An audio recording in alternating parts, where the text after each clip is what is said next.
Hello and welcome to another edition of News Point on Memories TV. My name is Ubong Essien, and with me in the studio today is Gabriel Isom.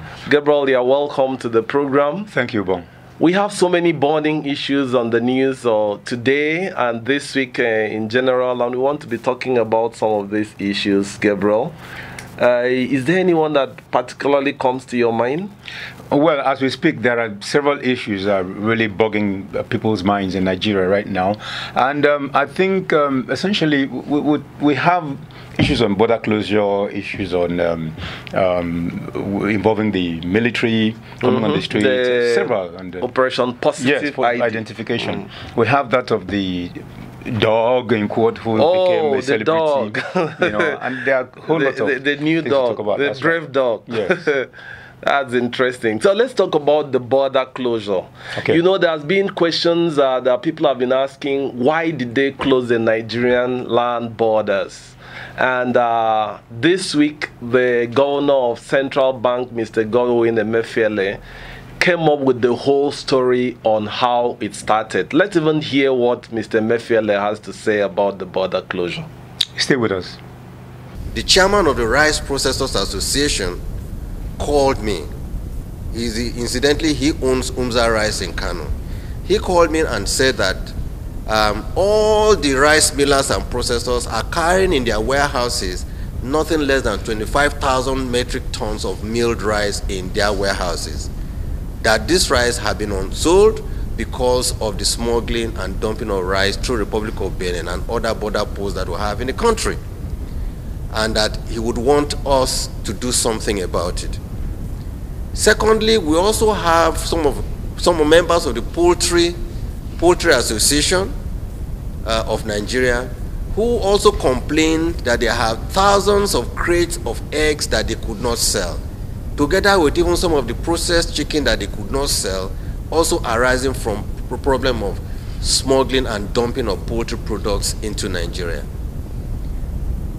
I am aware also, or I was told also, that after some meetings that were held, in addition to those engagements that we also held, CBN with the president, the border was closed subsequently.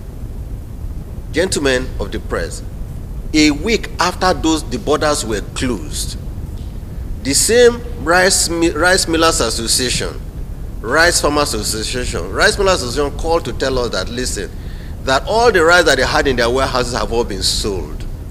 Indeed, a lot of people have been depositing money in their accounts, and they're even telling them, please hold on, don't even pay money yet until we finish processing your rice.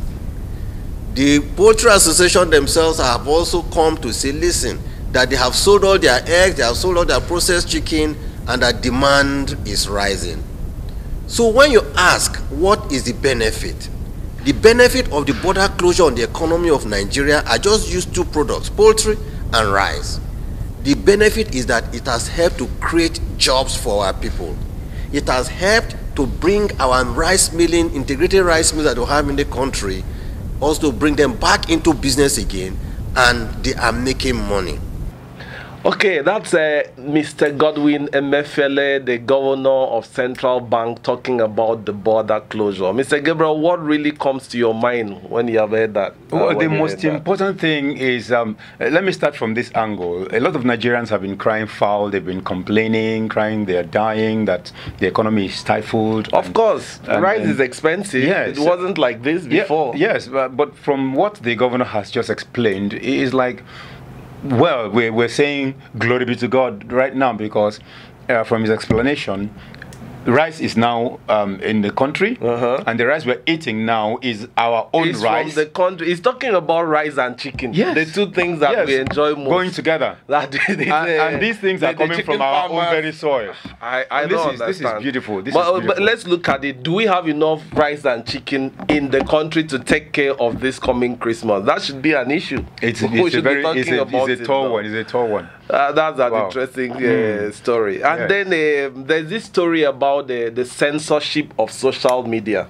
That's the one that really came to my mind. Mr. Gabriel, you heard about the story of the censorship? Of course, it's making the rounds everywhere. everywhere. And, Everywhere. A lot of persons are really bothered. Hold that thought. Let's even hear what the Minister of Information, Mr. Lai Mohammed, has to say about the social media regulation or censorship, they call it. I don't know which one applies. Any of the above. No amount of attacks, sponsored or otherwise, will stop us from implementing these recommendations. Two, that any responsible journalist has nothing to fear from these recommendations. Thirdly, that only anarchists and non-patriots will kick against these recommendations. We said it several times. We have absolutely no intention to stifle the media. We have no intention to gag journalists, but we do not want to equate hate speech with free speech. There must be a point where a nation must responsibly take action. Otherwise, it will simply see the very fabric society being torn apart. In Rwanda, over 800,000 lives were lost to hate speech alone. In Nigeria here, we've had instances of pandemonium and confusion. At the end of the day, it's all about fake news or hate speech. So for those who want to engage in disseminating fake news and hate speech, there will be no rest for them. We will make sure that these laws are implemented and that anybody who runs foul of these new recommendations will be punished accordingly. Yeah, from what we have heard now, Mr. Gabriel, is it not a cause of concern that a country like Nigeria in this 21st century is going to censor public free speech? It's a very big concern. I think, let's look at it from this perspective. Some countries have actually started to censor in their own areas, in their own climes. But here in Nigeria, these are countries that have always been doing terrible things. Ghana, yes, the Eastern Bloc, Taiwan. Yes. Is that what we want to copy? And we are saying there is freedom of information. So what are we talking about? Come on, we just have to have freedom. People have to talk. The government have to develop thick skin. Is the government afraid? Is there anything? Do you have anything you're hiding?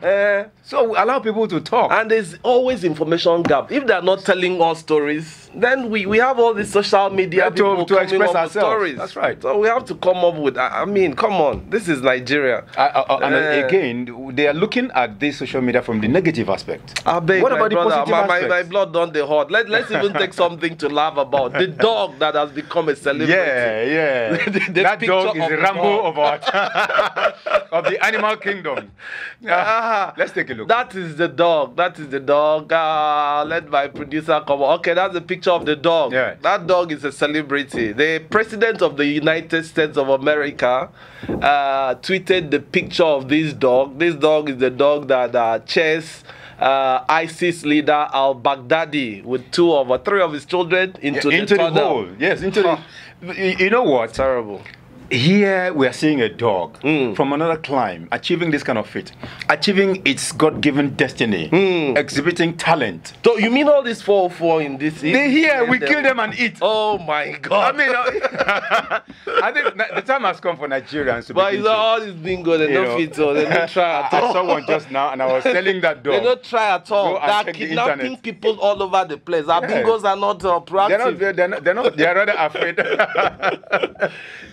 Oh my God. Interesting. Okay, let's go to this particular story. Which one do you have in mind? Yeah, the one with the Kwaibo Church and the United Evangelical Church. Yeah, that's a burning issue. And I think at this point we refer to the New Vision newspaper. It's here, a bold line. I mean, the headline. Okay, can we see that? Okay, the ceasefire. Ceasefire. Was there a war? Was there My war brother, saying ceasefire? It beats me. You know, the interesting thing about the Kwaibo and the United Evangelical is that at the leadership, the elders at the leadership, one of them is an Air Vice Marshal, or Air Marshal, the other one is a general. So it's like, it sounds like a war. It does sound like a war, having these personalities involved. And again, I think also that His Excellency, the governor of the state, happens to be attending one of the one in, I heard the governor attends the one in Ikodekbene Road, Oku, that the Kwaibo Church in Oku, that they had issues. And this incident happened on one of the days. The church was sealed off during a particular, on a Sunday service. Yes, a major event of the church. The church was sealed off on a Sunday service. That was I wonder what's happening to Christendom. I wonder what's happening. But be that as it may, this may have been the one that actually signaled the need for them to come together. That's right. And hopefully they should be able to merge and reconcile. Yes, we give kudos to the convener of this ceasefire peace talk, Prelate Emeritus Sunday Mbang. Okay, if you want more on that news, you should look for the New Vision newspaper. Also have it online. Yeah, it is online at the newvision.com.ng. And then we have the story of the Nigerian army. They're on the news again for all the bad news. Oh my God. I wonder what this country is turning into. Well, we are in a democratic dispensation. Okay. And then we have a democratically elected president. Okay. And we are seeing military coming on the streets to check civilians. For what? Are they telling us that the police have not been working? I wouldn't know.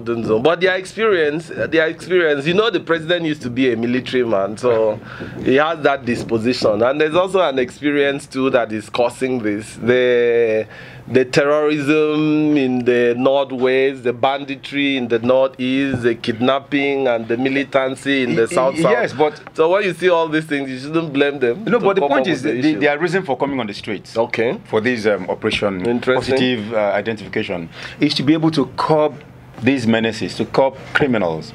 Now, let's take a look at the northeast, for instance. We have criminals killing people in Nasarawa State every day. Now, are we saying that the military can actually go there and exercise this operation and it will be successful?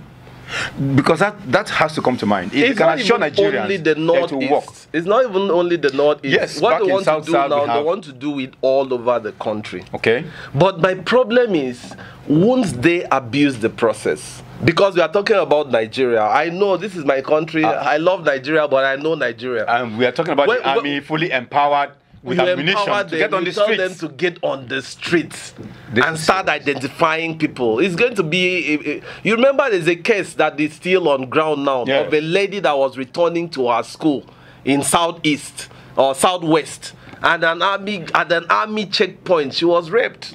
She was raped. And these are the same people that you are telling to be identified. There's so many Nigerians that don't have identity card. They didn't register for election. Yes. They don't have national ID. Yes. They are not working, so they can't be identified. So how are you going to be identifying everybody? Let's even take a look at this. This identification process has a time limit. Okay. It's between November and December. Okay. Now, for instance, there are people who are criminals who are right now, as we speak, are not in Nigeria.